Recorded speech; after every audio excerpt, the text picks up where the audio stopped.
지난 시간에 이어서 또 출애굽기의 말씀을 살펴보려고 합니다. 지난 시간에는 모세라는 한 사람이 자기 자신이 볼 때 그 사람이 개인의 인생은 실패자였고 패배자 같은 그런 모습이었지만 놀랍게도 하나님께서는 모세 자신도 알지 못하는 하나님의 큰 그림을 모세를 향해서 그리고 계셨다라는 것을 말씀을 통해서 나누었습니다. 오늘 말씀은 뭐냐? 하나님께서 나의 인생, 우리의 인생을 향해서 그리신 그 큰 그림을 어떤 식으로 그려나가시느냐를 소개하는 게 오늘의 말씀의 주제가 핵심이 되겠습니다. 이 말씀을 이렇게 준비하고 보면서 저는 제 자신의 모습을 굉장히 많이 좀 생각해 보고 돌아보게 되었습니다. 모세처럼 뭐 잘 되는 것 같지도 않고 뭔가 좀 이렇게 이루어낸 것이라든지 뭔가 이렇게 내가 좀 뭔가 해낸 것이 없는 것 같은 그런 제 자신을 볼 때 굉장히 좀 자신이 없고 좀 이렇게 막 힘이 빠지고 그런 부분들이 참 많이 있었는데 하나님께서는 여전히 나를 통해서도 일하시는구나 라는 생각들을 다시 한번 해보게 됩니다. 그래서 이 말씀을 여러분들과 함께 나누면서 저도 저 자신이 준비하면서도 제 자신에게도 또 위로가 되는 말씀이 되었습니다. 여러분들에게도 위로가 되고 도전이 되는 말씀이었으면 좋겠습니다. 오늘 성경에 보면은요, 모세를 하나님께서는 120세가 됐을 때 모세를 이제 하늘로 올라와라 그리고 데려가시거든요. 모세의 생명이 120세에 끝납니다. 참 깔끔하게 끝나죠. 118 어감이 좀 그러네요. 118세 9개월 이런다든지 그런 모르겠는데 모세는 성경에 보니까 120세에 하나님의 인생을 끝내셨어요. 그런데 모세의 인생은 정확하게 40년 세 개의 장면으로 모세의 인생이 그려집니다. 첫 번째 인생은요. 초기 태어날 때부터 40세가 될 때까지 그 모세의 초기 40년의 인생은요. 제목을 짓는다면 이집트 왕자입니다. 여러분 이집트 왕자라는 옛날 만화 영화가 있는데 그렇게 이집트 왕궁에서 왕자의 교육을 받으면서 자랐던 모세의 인생이 초기 40세까지예요. 근데 이제 아시는 대로 지난 시간에도 말씀드렸지만 그 40세가 됐을 때 왕자로서 모세가 힘 있는 모세, 뭔가 할 수 있는 것 같은 그 모세가 자기 힘으로 동족을 위해서 뭔가 해보려고 했다가 실패를 하게 되죠. 그죠?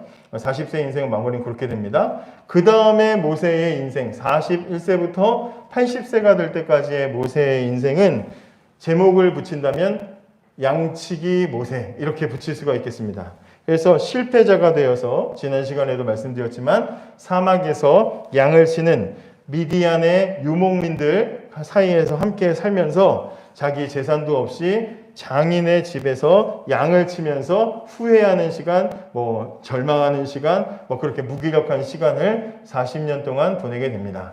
그리고 모세 인생의 말기 81세부터 120세 하나님 부르시는 그때까지는 지도자 모세의 인생을 살게 되죠.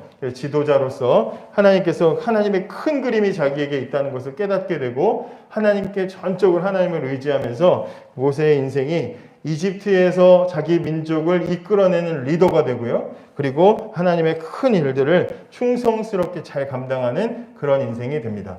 이집트 왕자, 양치기 모세, 그리고 지도자 모세. 이렇게 40년 인생의 세 가지 그림을 가지고 있는 사람이 모세라는 사람인데요. 지난 시간과 오늘 제가 여러분들과 나누고 싶은 인생의 장면은 바로 그 중간 양치기 모세의 인생의 부분입니다.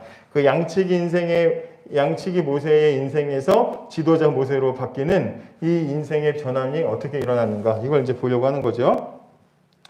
하나님을 만나기 전에 하나님 만난 이후에는 이렇게 하나님의 일들을 승승장구하면서 잘했지만 하나님을 만나기 전에 모세의 마음을 여러분 다시 한번 잘 생각해 보시기 바라요. 지난주에도 소개를 어느 정도 드렸지만 모세의 마음이 어땠을지를 한번 생각해 보세요. 어렸을 때는 왕궁에서 자랐어요. 당시 가장 첨단의 가장 강력한 힘을 가진 나라 중에 하나였던 이집트에서 그 많은 문화, 지금도 이집트의 무슨 건축이라든지 기술이라든지 이것은 우리가 그 당시 어떻게 이런 것들을 했지? 라고 우리가 정말 감히 상상도 못할 정도로 발달되어 있는 문화와 기술과 능력들을 가지고 있었던 그런 시대. 그런 시대의 왕자로 그 나라의 어떤 왕궁 속에서 왕자로 최첨단의 문화를 배우면서 자랐던 사람이 모세예요. 그렇게 왕자로서 모든 것을 다 배우고 무슨 학문, 무술 다 배우면서 그렇게 자랐을 텐데 그런 사람이 10대 때, 20대 때 그렇게 자라면서 이집트의 모든 것들을 막 문물을 배우고 자라면서 20대, 30대쯤 됐을 때 모세가 내 인생 80은 뭐 하고 있을까? 내가 나이 80, 70 됐을 때는 뭐 하고 있을까? 상상해보지 않았겠어요? 그럼 어떤 모습을 상상했겠어요? 양치는 모습 상상했겠습니까? 아니죠. 그 손에 칼이라도 쥐고 정복자가 되든지 말이죠. 지휘봉을 붙들고 사람들을 막 다스리는 어느 나라 어떤 지역을 다스리는 지도자라도 됐을 거라고 상상했겠죠. 그죠? 왕궁에서 최첨단의 모습을 가지고 보면서 자라면서 좋은 것들을 누리고 자라면서 좋은 것들을 배우고 사람들을 거느리는 것이 어렸을 때부터 익숙했던 사람. 그런 사람이 내 나이 80쯤 됐을 때는 지도자로, 내가 내 나이 80쯤 됐을 때는 손에 칼이라도 쥐고 정복자로 살고 있지 않을까? 그렇게 생각했겠죠. 수만 명의 부하들을 거느리는 그런 사람이 됐겠지? 이렇게 생각했을 거다 이 말이에요. 그런데 정작 모세의 80세 때 그의 모습은 어떻습니까? 지난주에도 말씀드렸지만 집에서 제일 별 볼 일 없는 사람한테 시키는 양치는 일 하고 있어요. 지휘봉이나 칼을 쥐고 있을 줄 알았는데 그 손에 뭐 쥐고 있어요? 지팡이를 쥐고 있습니다. 오늘 성경에 그러죠. 네 손에 들고 있는 게 뭐냐? 지팡이입니다 그러죠. 네 손에 들고 있는 게 뭐냐? 지휘봉입니다. 네 손에 들고 있는 게 뭐냐? 칼입니다. 이게 아니라 네 손에 들고 있는 게 뭐냐? 지팡이입니다. 이래요. 얼마나 부끄럽겠어요. 얼마나 낙심되겠어요. 그러니까 그 지팡이가 상징하는 게 뭔지 우리가 바로 알 수 있는 거죠. 모세라는 사람이 어떤 심정이었을지 우리는 이해가 돼요. 그래서 제가 사실 오늘 지팡이를 어디서 구해가지고 올라가 그랬는데 지팡이가 없어. 지팡이를 들고 있는 그 좀 보여줘야 되는데 없어요. 그래서 이제 그림을 이렇게 했어요. 모세 그림도 주보에서 인터넷에 모세 그림 찾았는데 분명히 80세 모세를 찾아야 되는데 다 막 젊고 막 근육 막 이러고 막 힘차게 있어요. 목사님은 힘없는 모세의 사진을 찾고 싶었는데 다 이런 거밖에 없어요. 그나마 제일 늙어 보이는 거예요, 이 사진. 그래서 이거 가져왔어요. 모세의 상황이 어땠을지 우리가 짐작을 할 수 있는 거죠. 성경을 읽을 때 그런 상상을 하면서 읽으면 좀 더 재밌게 읽을 수 있겠죠. 그럼 모세라는 사람, 목사님만 혼자 그렇게 생각하는 거 아니에요? 그렇게 생각할 수 있죠. 그죠? 저만 그렇게 생각할 수도 있죠. 근데 성경이 모세라는 사람이 자신의 처지에 대해서 40세 이후에 80대 때까지 그 중기에 모세의 인생에 어떤 마음을 가지고 살았을지를 짐작하게 만드는 구절이 하나 있어요. 그게 뭐냐면 성경 한번 찾아볼래요? 출애굽기 앞에 2장 22절. 모세가 도망가가지고 미디안 광야의 사막에 미디안 민족이라는 그 유목민, 가축을 치는, 양을 치는 유목민들 사이에 숨어서 살았거든요. 거기 살면서 결혼까지 해. 거기 그 대장, 그 유목민의 장이었던 이드로라는 분의 딸하고 또 이렇게 눈이 맞아가지고, 모세, 십보라. 그 여자 이름이 십보라라고 하는데, 욕 아니에요? 십보라예요. 근데 십보라, 모세, 이래가지고 둘이 눈이 착 맞아가지고 결혼을 합니다. 그리고 나서 자식을 낳는데요. 그 22절에 나와 있어요. 같이 한번 읽어볼까요? 22절 시작. 그가 아들을 낳음에 모세가 그 이름을 게르솜이라 하여 가로되 내가 타국에서 객이 되었음이라 하였더라 라고 했어요. 자, 쉬운 성경은 이렇게 되어 있습니다. 십보라는 아들을 낳았습니다. 모세는 자기 땅이 아닌 곳에서 나그네로 살고 있었기 때문에 그 아들의 이름을 게르솜이라고 지었습니다. 이래요. 자기 자식의 이름을 뭐라고 지었냐면 게르솜이라고 지었는데 그 이름의 뜻은 뭐냐면 쉽게 말하면 손님이라는 뜻이에요. 게스트라는 뜻이에요. 여러분 컴퓨터를 할 때 그 두 가지 모두 처음에 켜면은요 들어갈 때 로그인할 때 자기 모드로 박신웅 딱 들어갈 수도 있고 또 자기 거 아닌 경우에는 옆에 게스트 모드 있죠. 게스트 모드로 들어가면 다 사용할 수 없고 기능이 제한되어 있는 거 게스트 모드. 컴퓨터 잘 모르는구나. 게스트 모드라는 게 있잖아요. 그것처럼 모세는 지금 자신의 처지를 어떻게 생각하고 있는지 그 아들의 이름에서 그 마음을 우리가 어느 정도 유추해 볼 수가 있는데 자식의 이름을 뭐라고 지었다고요? 게스트라고 지은 거야. 쉽게 말하면 손님이라고 지은 거야. 왜? 지금 자기 처지가 지금 그렇거든. 자기 땅도 아니고 자기 양도 아니고 자기 재산도 아니고 자기 무슨 부하들도 아니고 자기 종들도 아니고 그냥 남의 집에 와가지고 그냥 꺼다 놓은 보릿자루처럼 그냥 처가살이하면서 여기 치우고 저기 치우고 눈치 보면서 사는 손님 신세. 그게 나구나. 그러니까 자기 아들의 이름을 나는 손님이야. 그러니까 손님의 아들 너도 손님. 그러면서 자식의 이름을 손님이라고 지은 거예요.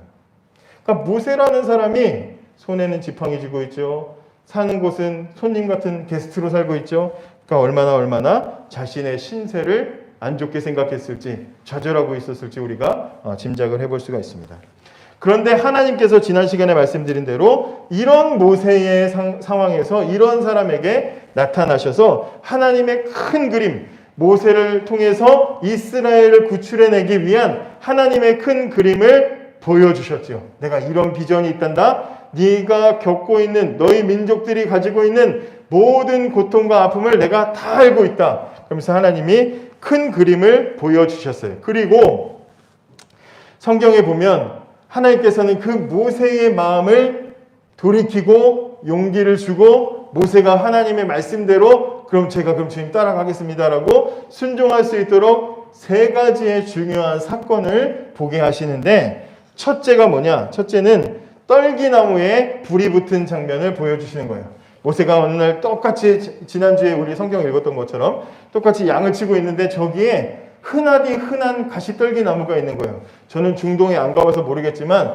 예전에 목사님께서 설교하시면서 이렇게 사진 보여주셨는데 영화 같은 데 보면 가끔 나오는 아주 얇은 그냥 그렇게 나무 비슷한 이렇게 막 줄기 덩어리 같은 거예요. 막 바람 불면 날아가는 막 그런 거예요. 근데 그런 게 거긴 땅이 더우니까 그런데 가끔 불이 붙기도 하고 그렇게 되나 봐요. 근데 그런 거는 여러분들 성냥 같은 거 이렇게 생일 케이크 성냥 이렇게 하면 성냥이 뭐 1시간, 2시간 불타는 거 아니잖아요. 그죠?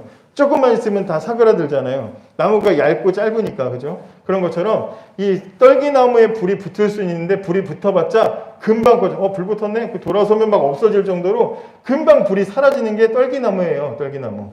그런데 하나님께서 모세에게 보여주신 이 신비한 일은 뭐냐면 떨기나무에 똑같이 어느 때는 흔한 일이야. 불이 붙었어.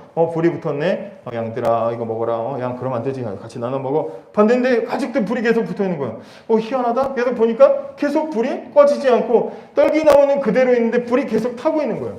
분명히 저러면 저 떨기나무가 사라지고 없어져야 되는데 불이 계속해서 타고 있는데도 떨기나무가 아무렇지도 않게 있는 거예요. 그러니까 신기해서 모세가 그걸 보려고 갈 때 하나님께서 모세하고 부르시고 너를 위한 큰 그림이 있다라고 알려주시는 거잖아요. 하나님이 불타지 않는 떨기나무를 보여주셨어요. 3장에 나와 있죠.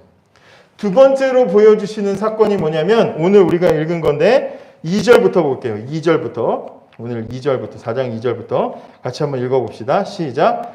여호와께서 그에게 이르시되 내 손에 있는 것이 무엇이냐? 그가 가로되 지팡이니이다. 여호와께서 가라사대 그것을 땅에 던지라. 곧 땅에 던지니 그것이 뱀이 된지라. 모세가 뱀 앞에서 피하매 여호와께서 모세에게 이르시되 내 손을 내밀어 그 꼬리를 잡으라. 그가 손을 내밀어 잡으니 그 손에서 지팡이가 된지라. 또 가라사대 이는 그들로 그 조상의 하나님 곧 아브라함의 하나님 이삭의 하나님 야곱의 하나님 여호와가 내게 나타난 줄을 믿게 함이니라 하시고 분명히 지금 하나님께서 모세의 손에 들고 있는 거 그 지팡이 아까 말씀드렸죠. 절망의 상징, 실패의 상징, 낙오자의 상징, 칼도 아니고 지휘봉도 아니고 고작 지팡이, 그죠? 별거 아닌 거, 그죠? 꼭 자기 같았을 거야. 지팡이 옆에 집에 들어가면서 옆에 세워놓으면 그거 보면서 자기 같다고 생각했을 거야. 저 쓸모없는 거. 아무거나 갖다 대신해도 될 만한 거. 저런 게 나랑 똑같구나. 그러면서 생각했을 거라고요. 그 지팡이. 너 손에 뭐 들고 있냐? 지팡이입니다. 하나님께 보여드렸어요. 하나님 어떻게 해요? 땅에 던져라. 그래서 그 지팡이를 땅에 던졌더니 뱀이 된 거야. 그 지팡이가. 지팡이가 뱀이 됩니다. 그래서 모세가 놀랐더니 다시 이걸 집으래요. 그래서 그 꼬리를 잡으래요. 뱀을 잡으려면 뱀한테 안 물리려면 머리를 잡아야 되는데 상식 밖으로 하나님 꼬리를 잡으래요. 그래서 하나님 말씀하신 대로 꼬리를 잡았더니 다시 지팡이가 된 거예요. 그걸 보여주시고 하나님이 뭐라 그러시냐면 5절에 내가 이렇게 한 이유는 이걸 보여준 이유는 바로 너를 만난 내가 너희 조상의 하나님인 줄 믿게 하려고 내가 이걸 보여준 거다. 네가 가서 사람들에게 말할 때 네 말을 못 믿으면 이 기적을 보여줘라. 그러면 하나님인 줄 믿을 거야. 이렇게 하나님이 약속을 해주십니다. 이 지팡이, 모세가 쥐고 있을 때는 처량한 신세, 불쌍한 사람을 상징했어. 아유, 저 사람 나이 80대인데 겨우 양치는 지팡이 들고 다니고 저거 이랬을 거란 말이죠. 모세 자신도 지팡이 볼 때마다 나 같은 지팡이, 불쌍한 지팡이, 쓸모없는 지팡이, 그렇게 생각했을 거라고요. 그렇게 불쌍한 신세를 상징하고 처량한 신세를 상징하던 그 지팡이인데 하나님이 말씀대로 사용하니까 어떻게 됐어요? 그 지팡이가 신세, 처량한 신세, 실패자 이런 걸 상징했던 그 지팡이가 뭐가 생겼어요? 생명이 생겼어요. 뱀이 된 건 중요한 게 아니야. 그 무기력한 지팡이가 생명이 생겼다는 게 중요한 거지. 아무 가치 없어 보이는 것이었는데, 아무 가치 없어 보이는 그런 정말 평범한 지팡이였는데 그 지팡이를 하나님이 잡으시니까 생명이 생겼다는 거야. 내가 가지고 있을 때는 무기력한 것이었는데 하나님이 잡았더니 거기에 생명이 생겼다. 그게 오늘 하나님께서 보여주신 두 번째 포인트죠. 세 번째는 뭐냐면 그 뒤에 구절이에요. 6절부터 볼게요. 6절 같이 읽어봅시다. 시작. 여호와께서 또 가라사대 내 손을 품에 넣으라 하시매 손을 품에 넣었다가 내어보니 그 손에 문둥병이 발하여 눈같이 흰지라. 가라사대 내 손을 다시 품에 넣으라 하시매 그가 다시 손을 품에 넣었다 내어보니 손이 여상하더라. 여호와께서 가라사대 그들이 너를 믿지 아니하며 처음 이적, 아까 그 뱀 지팡이 된 거, 그걸 믿지 않아도 둘째 이적의 표징은 믿으리라. 하나님이 모세야 하나 더 보여줄게. 네 손을 품에 넣어라. 그래서 이렇게 품에 넣었어요. 빼봐. 딱 뺐더니 냄새 나는데요. 그게 아니라 손을 뺐더니 손이 문둥병이 걸려가지고 그냥 썩어가는 거예요. 하얗게 썩어버린 거예요. 깜짝 놀랐죠. 다시 넣어라. 넣었다 뺐더니 다시 깨끗해진 거예요. 그러면서 앞에 기적은 믿지 않아도 이 기적을 통해서는 하나님이 한 건 줄 믿을 거다. 너를 하나님이 보낸 것인 줄 믿을 거야. 라고 다시 한번 그렇게 모세에게 용기를 주시는 거죠. 뭘 상징하겠어요? 이 손, 모세의 손이죠. 80세 될 때까지 아무것도 못한 손. 그죠? 내 힘으로 손으로 일궈낸 게 하나도 없어. 자기 장인어른 집에서 양이나 치고 있어. 고작 할 수 있는 게 그거밖에 없었어요. 실패자의 손이었어. 그런데 그 손을 자기 손인 줄 알았는데 그 손을 병 걸리게도 하고 낫게도 하는 거 누가 하는 거예요? 하나님이 한다는 걸 알았어요. 내 손이지만 나한테 붙어 있는 거지만 내 게 아니구나. 하나님 거였구나. 라는 것을 그 손을 통해서 깨닫게 된 거죠. 여러분, 이 사건들의 공통점이 뭐예요? 불이 붙었으나 사그라들지 않는 떨기나무, 그리고 모세의 지팡이, 그리고 그 모세의 손이 상징하는 게 뭐예요? 이 세 가지 사건들이 보여주고 싶은 게, 상징하고 있는 게 뭡니까? 공통점이 뭐예요? 공통점. 이 세 가지 사건의 공통점이 뭐예요? 떨기나무와 지팡이와 모세의 손은 도구에 불과하다라는 거죠. 도구요. 무슨 도구? 하나님의 능력을 보여주는 도구에 불과하다는 거예요.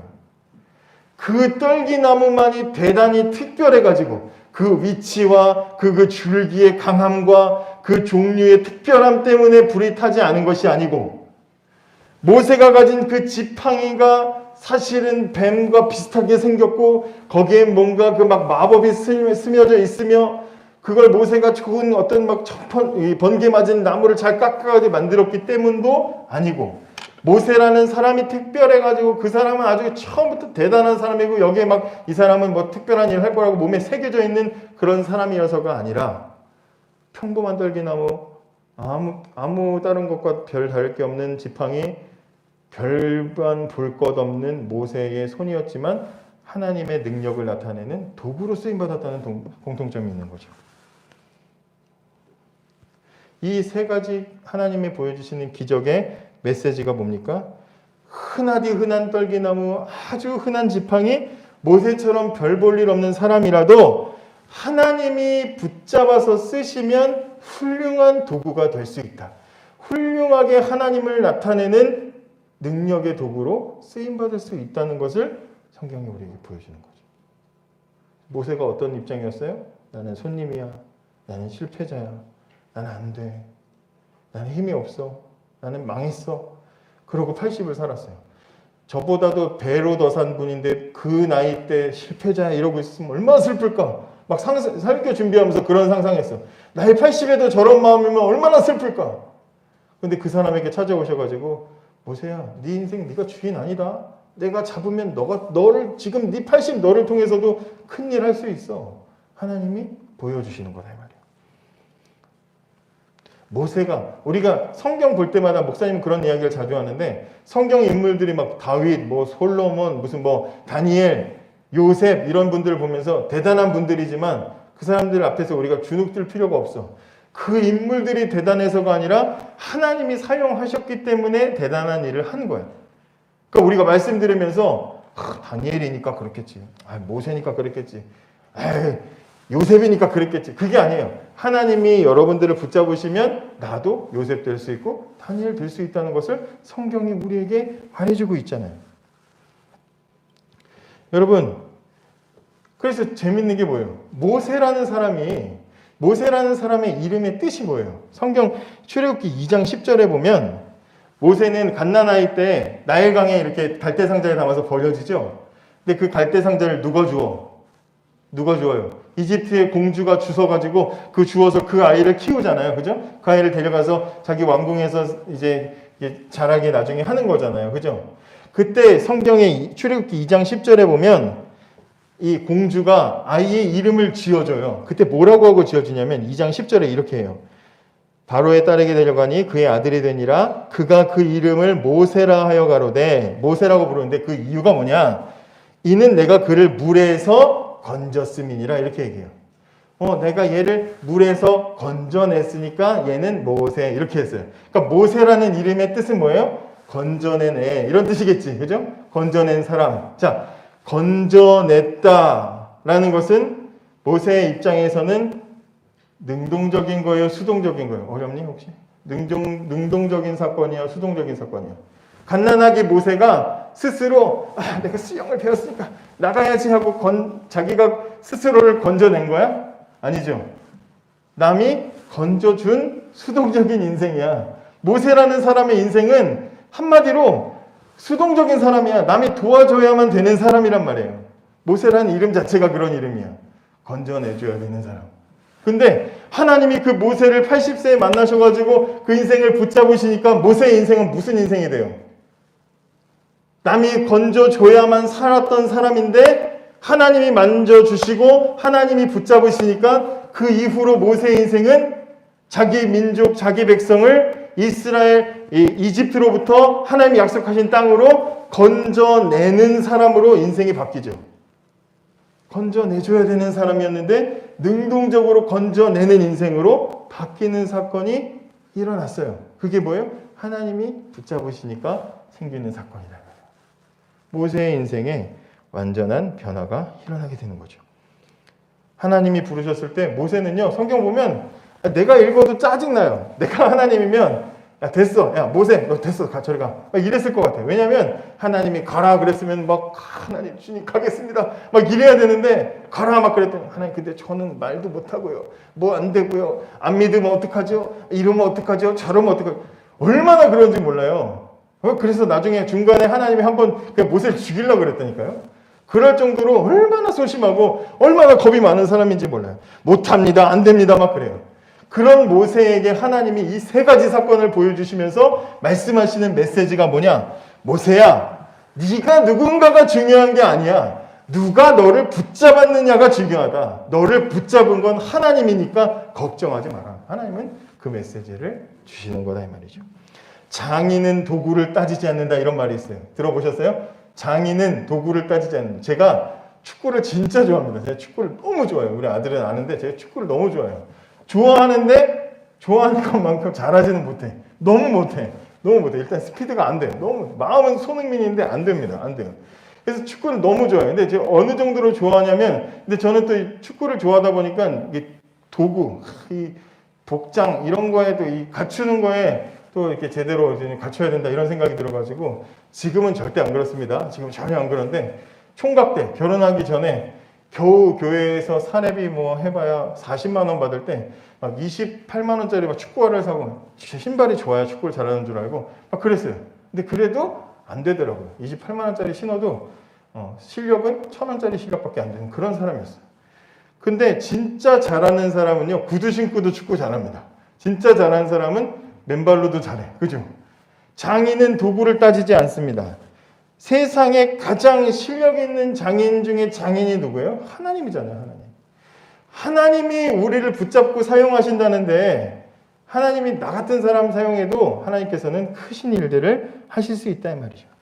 하나님께서는 모세에게 이 사실을 알려주려고, 걱정하지 마, 내가 하나님이야, 나는 도구를 따지지 않아, 너를 통해서도 내가 큰일 할 수 있어. 하나님은 이 사실을 알려주시려고 절망의 상징으로 붙잡았던 지팡이와 양치로 나갈 때마다 봤던 흔한 떨기나무, 그리고 나이 80 먹도록 손 안에 붙잡은 거 하나 없는 그 모세의 손을 통해서 하나님의 능력을 보여주신 거예요. 봐, 이런 거 가지고도 내가 하잖아, 걱정하지 마. 하나님께서는 보여주셨다는 거죠. 그 다음에 이런 장면이 있어요. 그래서 모세가 하나님 명령대로 파라오 앞에 가서 이제 지팡이 이제 뱀으로 변한 지팡이 있으니까, 야, 저 하나님께서 명령하시기를 이제 우리 민족을 내놓으라 하셨어. 그래서 막 얘기를 해. 그랬더니 파라오가, 아유, 그렇습니까? 내보내주는 게 아니라 콧방귀 끼면서 쫓아내려고 그러는 거예요. 그때 모세가, 봐라, 너 한번 맛 좀 봐라. 그러면서 이제 지팡이를 지팡이 던졌어요. 지팡이가 뱀으로 쫙 변하니까 막 파라오가 막 겁내면서, 아이고, 하나님의 능력이구나 막 그러면서 보내줄 줄 알았더니 파라오가, 야, 불렀어. 그랬더니 파라오 옆에 자기 마술사들이 와가지고 똑같은 마술을 하는 거야. 걔네들 지팡이도 뱀으로 막 변했어요. 그런데 성경에 보면 어떻게 해요? 모세와 아론의 지팡이로 변한 그 뱀이 파라오의 마법사들이 바꾼 그 지팡이 뱀들을 다 잡아먹었다, 삼켜버렸다, 이렇게 얘기하고 있어요. 이게 말해주는 게 뭐예요? 이 장면이 말해주는 건 뭘까요? 세상 사람들도요, 하나님의 능력이라고 지금 지팡이가 뱀으로 변하는 거 보여줬죠? 근데 이 세상 사람들도요, 하나님의 능력 비스무리하게 잘 되는 것처럼 보여줄 수 있는 것들이 있다는 거예요. 따라할 수 있어요. 하나님만 함께 해야 성공인 줄 아는데 세상에서도 세상 방식대로 살고 하나님 없어도 잘 될 수 있어. 하나님 없이도 행복할 수 있어. 하나님 없이도 능력이 다 있을 수 있어. 성공할 수 있어. 행복할 수 있어. 세상에서도 비슷한 뱀들을 막 보여준다 이 말이에요. 그런데 성경이 분명히 뭐라고 말해요? 하나님의 명령대로 된 그 뱀이 다른 걸 다 집어 삼켜버렸다고 얘기해요. 무슨 얘기예요? 하나님의 능력이 세상에 따라할 수는 있어도 하나님의 능력이 압도적으로 강하다는 걸 보여줘요. 하나님이 훨씬 강하신, 비교할 수가 없는 거예요. 세상이 아무리 따라해도 다 집어 삼켜질 만큼 별것 아닌 것에 불과하다. 하나님 보여주시는 거예요. 그것을 모세에게 하나님께서는 보여주신 거예요. 그래서 모세의 남은 40년은 지난 80년과는 비교할 수 없는 완전히 다른 하나님의 사람, 지도자 모세의 인생을 화려하게, 멋있게 살아가게 되죠. 여러분들의 인생의 목적이 무엇입니까? 여러분들이 꿈꾸는 게 뭐예요? 여러분들의 기대하는 것이 무엇입니까? 여러분들의 인생을 가지고 여러분들이 꿈꾸는 것이 뭐예요? 여러분들의 힘으로 대단한 일을 이루는 것, 여러분들이 꿈꾸는 어떤 성공의 길을 가는 것, 물론 그런 것들이 있을 수 있겠죠. 그러나 오늘 성경을 보세요. 성경은 모세는 남들보다 훨씬 특별한 기회를 받았고 이집트 왕궁에서 좋은 조건을 가지고 자기 힘으로 뭘 해보려고 했지만 자기 힘으로는 결국엔 아무것도 가진 게 없었어요. 겨우 지팡이 하나 붙잡고 실패자 인생을 살고 있었어요. 자기가 세운 목적이 안 되니까 실망하고 실패하고 좌절하니까 그 뒤로는 무기력해졌어요. 손님 같은 인생을 살았어요. 나는 게스트다. 내 인생은 아무것도 아니다. 나는 인생에서 할 수 있는 게 없다. 그런 절망 속에서 살았습니다. 그런데 그때 하나님께서 찾아오셔서 모세를 향한 위대한 계획을 보여주셨고 붙잡아 주시니까 그 이후로는 완전히 다른 인생을 살아갔다는 것을 우리가 성경을 통해서 보게 됩니다. 쓸모없는 지팡이가 능력의 상징 지팡이가 되어서 출애굽기 그 뒤 이후에 보면은 하나님이 일부러 지팡이를 통해서 뭘 하게 자꾸 하셔. 지팡이를 바다에 대라, 지팡이를 거기다 대라, 지팡이로 뭘 해라 보여주셔요. 왜? 계속해서 모세 잊어버리지 말라고. 야, 걱정하지 마. 넌 지팡이고 나는 그걸 잡았어. 이렇게 하나님께서는 말씀해 주시려고 계속해서 하나님은 그 메시지를 주신다는 겁니다.